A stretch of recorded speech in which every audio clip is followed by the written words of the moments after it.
himself. And Srila Prabhupada is explaining in the purport how this is the desired goal for all of us, to actually wake up. Jeev Jago, Jeev Jago. Was it Jeev Jago, Gaur Chandra, Bole. So that one should wake up. You know, we're sleeping on the lap of the witch Maya, and it's a very dangerous place. And the goal of the Krishna consciousness movement, as Prabhupada says, is to relieve or stop Koti Janma. Koti means crore. Is it? That's exactly right. Yeah, 1 crore is equal to what? 1 million? Huh? 100,000? So 1 million, isn't it? Yeah? 1 million. So like millions of births. And Prabhupada then gives his assurance, but he says, in one birth, one should rectify everything and come to permanent life. This is Krishna consciousness. In one life, or in one birth, one should rectify everything and come to permanent life. It's amazing, you think to Krishna consciousness and you think, yeah, you know, we can do it in one life. And then probably we come to a point in which we think, well, maybe it'll take a couple more. Unfortunately, hopefully we don't come to, although sometimes we may come to this point where we think, anyway, I must have made some significant progress in this life, so I'll just give it up for a little while, and then at least, as Krishna promises, in the next life, I'll at least pick up where I left off in this one. So, you know, I'll take it in slow, steady stages, and we'll see how we go. But Srila Prabhupada is encouraging that we try to rectify everything in this one life and go back to be with Krishna and come to what he's terming here as permanent life, which means a place where the soul or the individual, the personality, does not experience birth, death, disease, and old age, where one actually realizes, remembers, or enters back into one's eternal consciousness of loving eternal relationship with Krishna. In servitude, but in so many different relationships, that may be as a friend, it may be as a servant, maybe as a rock, maybe as Krishna's mother or father or some parental Vatsalya Ras, or maybe as Krishna's eternal loving associate, like one of the gopis. But in any way, whatever the relationship, that relationship is one of service. That one is wanting to serve or look after or care for Krishna in some way. So this is the waking up that needs to occur. Unfortunately, pride is a big stumbling block, as we see here from Lord Brahma. And there's a couple of nice pastimes or stories. Was reminded when reading some of these verses earlier that during the marathon, I was a couple of days I did shop to shop book distribution, where I was just going whatever shop was the next in line. And then I would just go in and try to speak to the people in there. And I came upon one shop that was a shoe repair shop, or a cobbler's shop. So I went in and started talking with them, and they were kind of like East London lads, you know. And I said, "Oh, there's a really good story in this book about a cobbler." And they were intrigued. "Oh, really?" And I said, "Yeah, you guys are famous." I said, "Your humility is actually famous." And I said, "Would you like to hear the story?" And then the guy called the rest of the people from the back room, came out to the front, and I started telling them the story of the cobbler and the Brahmin. Everyone is familiar with this story, the cobbler and the Brahmin? And, I was explaining how there was one priest a person who should be very close to God, and he's performing so many rituals and activities every day trying to remember God, but somehow he's a little arrogant or proud. And then there's the cobbler, and I said, you guys know how it is. You're working with dirty things. People bring their shoes into you, and they're like, yeah, it's really true. I said, but this cobbler, he was very humble. And they met this great saintly person who was going to see God, and they requested, please ask him when I will get to see God, when I will return to be with God. Will it be at the end of this life? And then I was explaining a little bit about how we believe in reincarnation, and they were like, yeah, I believe in that too. So then I said, so this great saint, he went to see God, and they were having a little conversation. He said, oh yeah, by the way, I met these two persons, one priest and one humble cobbler. He said, so they wanted to know when they would get to come and see you, when they'll rejoin you. Will it be at the end of this life?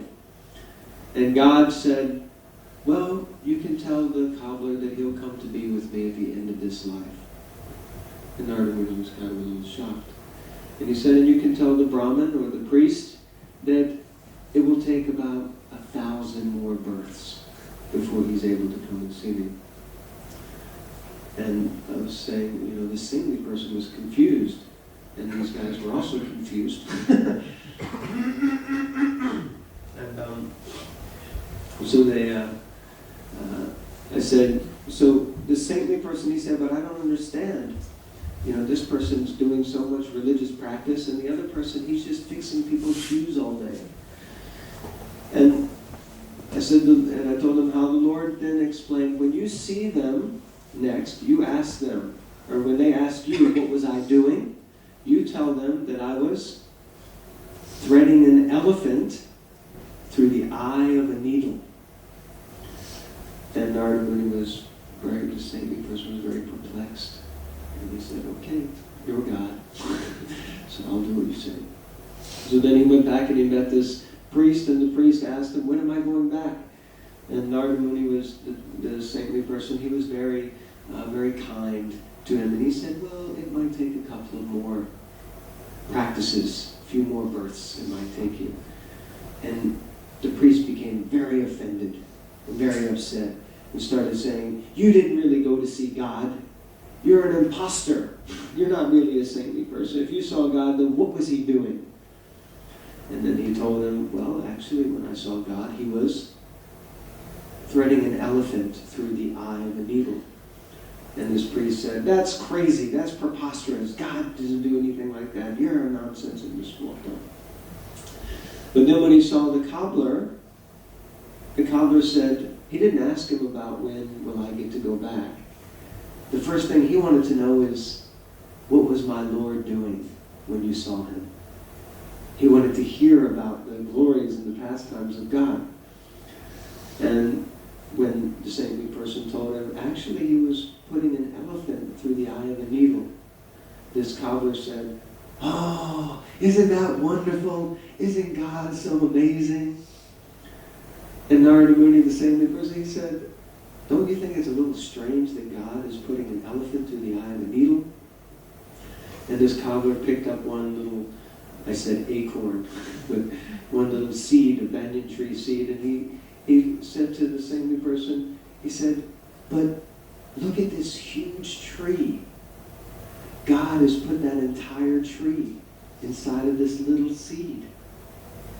Why can't he put an elephant through the eye of a needle? And Narada Muni was like, oh. And then he understood why this cobbler was going to go back to be with God at the end of his life, because he just understood the greatness of God. And he loved God, and he had faith. He was willing to trust and understand that whatever God is doing is beyond my comprehension. But, in humility, he just accepted. And because of that humility, and because of that bhakti, then he was given intelligence to understand on a very deep level. So anyway, when I told these guys, they were like, wow, that's great, I'll have one of them books, man. Unfortunately, I told them the story was in the book, and I don't know if it is. But at least if they read every story trying to find that one, then by the end of the book, they'll be like, hey, And if they come around looking for me, hey, you told me this. but they were very inspired, and so it was very nice. So this devotion or bhakti is the key. It's not that our intelligence or our capabilities or our whatever gifts Krishna has given us. Of course, we use them in Krishna's service, but if we become proud of them, then they become our undoing. I was reminded also recently hearing one lecture where the pastime of Lord Chaitanya Mahaprabhu performing his activities, his Sankirtan mission in the house of Srivas. Srivas Sangam. In Srivas Sangam he was performing his pastimes. And it's described that Lord Chaitanya, when he was performing his kirtan pastimes, that this is not different to the Ras Leela, which means that it wasn't open for everyone. When Lord Chaitanya would chant and dance, because he's not different from Radha and Krishna, his dancing is not different from Radha and Krishna dancing in the Ras Leela. So he was very protective of who he would let into this, into the house of Srivas. So therefore it wasn't open to everyone. And Lord Chaitanya Mahaprabhu was very strict about who he would allow in. Srivas and the devotees, obviously being more merciful than God, every now and again, there were pastimes where they would sneak someone into the kirtan of Lord Chaitanya.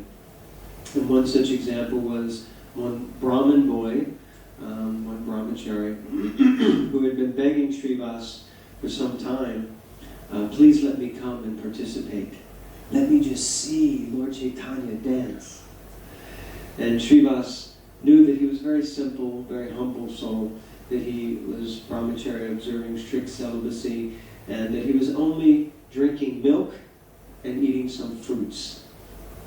So Srivas said, because you're so simple and you just drink milk, and eat a few fruits, then, by your austerity, you're qualified to come in. So I'll hide you in my house, and then when Lord Chaitanya is performing his dancing, you'll get the opportunity to see.